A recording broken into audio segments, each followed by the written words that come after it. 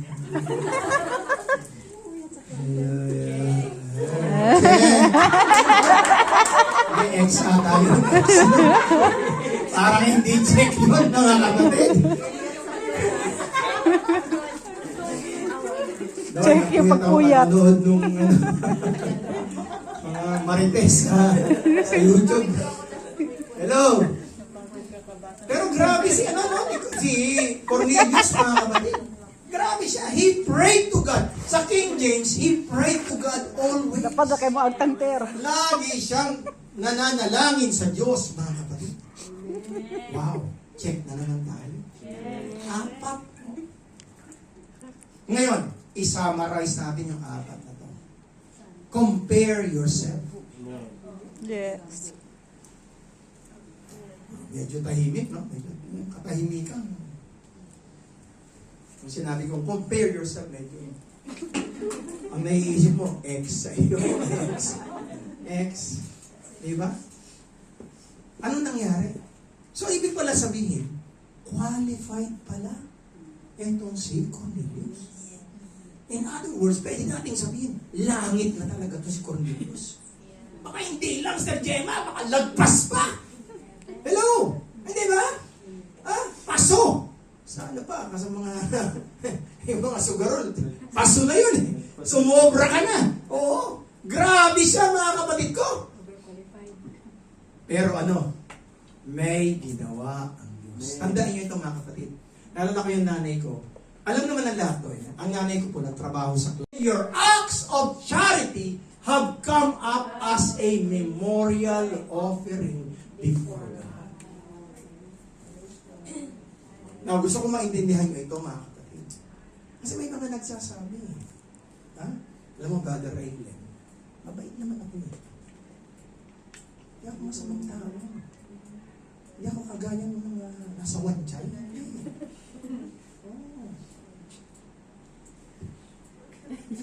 I follow the 10 Commandments. Thou shalt not kill. Thou shalt not steal. I shall not covet the neighbor's wife. Etc. Mabait ako. Religyoso ko. Pero tinan niyo sabi ng anghel. Bible ito. Yung mga panalangin mo at mabubuting gawa ay naging ala-ala. Hindi sinabi na magliligtas sa iyo ito. So kahit pala relihiyoso ka, pwede palang Sister Vilma na napaka-relihiyosa mong tao. Napakabait mo. Kaya lang, ang sabi ni Propetang Esias, ang kabutihan ng tao ay maruming basahan lamang sa harapan ng Diyos. Nakakalungkot, ano? Hindi sinabi ng Diyos na masama yung ginagawa mo. Hindi, maganda lahat yun. Pero may kailangan kang gawin. Hello? May kailangan tayong gawin. Ano yun? Kung ano ang nire-require ng Diyos. Hindi yung nire-require mo. Kasi minsan ikaw iniisip mo, hindi, dapat ganito, dapat ganito, dapat ganito. Oo, lahat yun, sinabi mo magaganda. Pero ano ba ang gusto niya? Eto na ngayon. Okay, tuloy natin. Verse 5. Now, send men to Joppa and call for Simon, who is also named Peter. Ipatawag mo si Pedro. Now, mapapansinin kayo rito, yung anghel, hindi nangaral. Napansin nyo? Hindi sinabi ng anghel, sister, na ganito ang gagawin mo, ha? Kailangan magsisi ka. Hindi. Alam nyo kung bakit? Sa Bible, ang mga angels, they cannot preach the gospel. Hindi pwedeng ipangaral ng mga anghel ang ebanghelyo. Alam niyo kung bakit? Hindi nila naranasan ang kaligtasan. Nung magkasala ang mga anghel doon sa langit, hindi namatay ang Panginoon para sa kanila. Hindi binayaran ni Kristo ng kanyang dugo ang kanilang mga kasalanan. Bagkus, nung magkasala ang mga anghel, sinipa kaagad sila. Pinalayas kaagad sila sa kalangitan. Tanging ang tao lang. Hello? Hello? It's only us. For God so loved the world. For God so loved humanity. For God so loved people that He gave His only begotten Son. Mga tao lang ang niligtas ng Diyos. Kaya sa Bible, napansin nyo, kung nandito kayo na nakaraang Sunday, si Saul, nung siya'y nabulag, bumagsak doon sa kabayo, anong sabi ni Jesus? Si Jesus nga mismo eh. Pag-isipan nyo maigi yun. Si Jesus mismo, hindi niya nga pinangaral yung gospel. Napansin niyo yun? Sinabihan niya si Saul, ipatawag mo si Ananias at sasabihin niya sa iyo kung ano ang dapat mong gawin. Because that is the plan of God. Anong plan ng Diyos? Dahil ang tao ang niligtas niya. Ang gagamitin sa iyo ng Diyos, abay tao rin. Palagpakan nga ninyo ang ating Panginoon. May nakausap ako minsan eh. Minsan may mga tao kayayabang eh. Alam mo talaga mga kung sino eh. Sabi niya sa akin, maniniwala lang ako dyan kapag nagpakita si Lord sa akin. Sabi ko sa kanya, halimbawa kung gamitin ng Diyos sa iyo yung baboy, maniwala ka ba? Sabi niya, pilosopo ka. O yun naman pala eh. Tao ka, so tao ang gagamitin ng Diyos. Alam ka namang alien. Naintindihan nyo? Hindi may mababang alien. Hindi. Kapwa mo tao. Kapareha mo na hindi perfecto. Kapareha mo na makasalanan. Pero sa biyaya ng Diyos, sila ay niligtas, pinatawad, binago, nabautismahan sa pangalan ng Panginoong Jesucristo, nakatanggap ng Espiritu Santo. Everybody say, praise the Lord. Praise the Lord. Nung pinatawag si Pedro perfecto ba? Ha? Mabigyan ko lang kayo ng konti.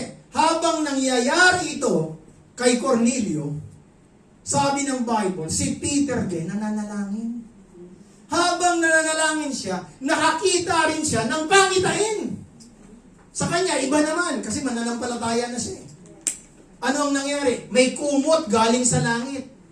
Ang laman, mga hayop na pinagbabawal kainin sa mga Hudyo. Ano yun? Nandun yung baboy, nandun yung mga shrimp, yung paborito ninyo, yung pusit. Pinutol tuloy ako. Paborito ko naman yung maliliit. Yung psst. Sarap no? Pagka-adobo, step no? Lahat makakain mo, pati yung ulo niya eh. Gusto mo, tapos may sili. Sarap. Masarap din yung malalaki.